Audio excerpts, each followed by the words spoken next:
The cry of a lion.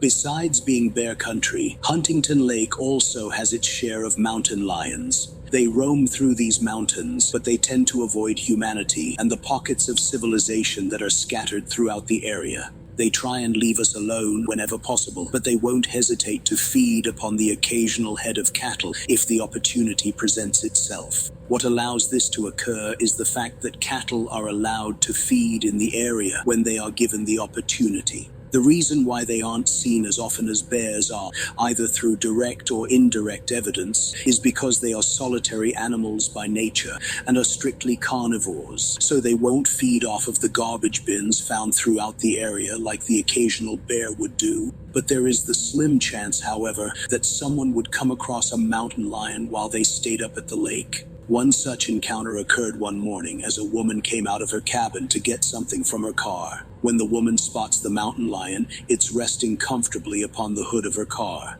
Upon seeing the mountain lion, the woman stops dead in her tracks, unable to move from that particular spot. As she stands there in her paralysis, the mountain lion lifts its head up and looks back at the woman without a care in the world. Eventually, the mountain lion gets to its feet and jumps down from the car and casually walks off into the woods. As the mountain lion is leaving and is a good distance away, the woman's paralysis breaks and says, "God-damned cat," under her breath. She then quickly fetches whatever she was going to get from her car when she spotted the cat.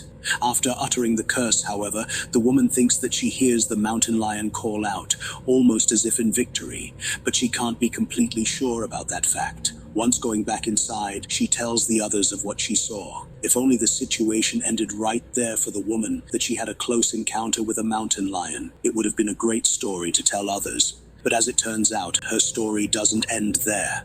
As night descends and evening arrives, the woman begins to experience what she thinks is a bit of an illness, but nothing too bad. As a result, she decides to head to her room and lay down for a bit. But her little nap isn't an easy rest. This is due to the fact that she experiences some kind of vision or dream of an unusual nature. It basically consists of her perceiving the world through the eyes of a four-legged creature, and the dream vision centers around a slender, enigmatic being in black. Once this dream vision comes to an end, the woman wakes up in a bit of a panic and is panting as if she just finished running from something frightening. After taking a moment or two to gather herself, the woman looks around the room. It's still dark outside, and it appears that everyone else have either gone to bed or have gone elsewhere to do other things. What time is it? She feels a bit disoriented and needs to get her bearings.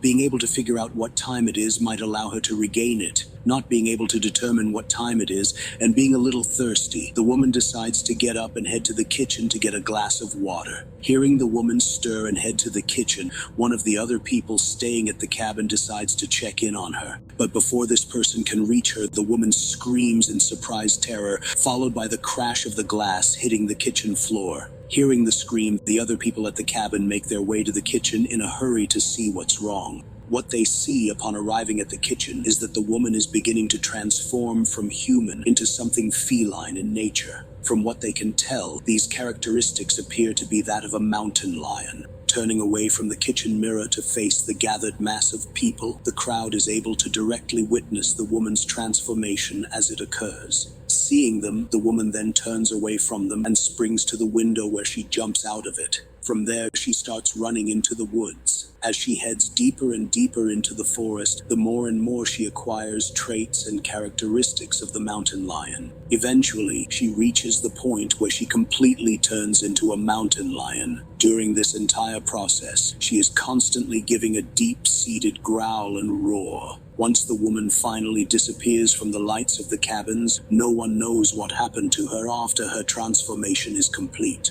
All that they know, or at least care to know, is that she just disappeared, never to be seen again. But every so often, in the dead of night, a cry of a mountain lion can be heard emerging from the woods. And when it is heard, it has the awful tendency to sound like that of a woman screaming in the night.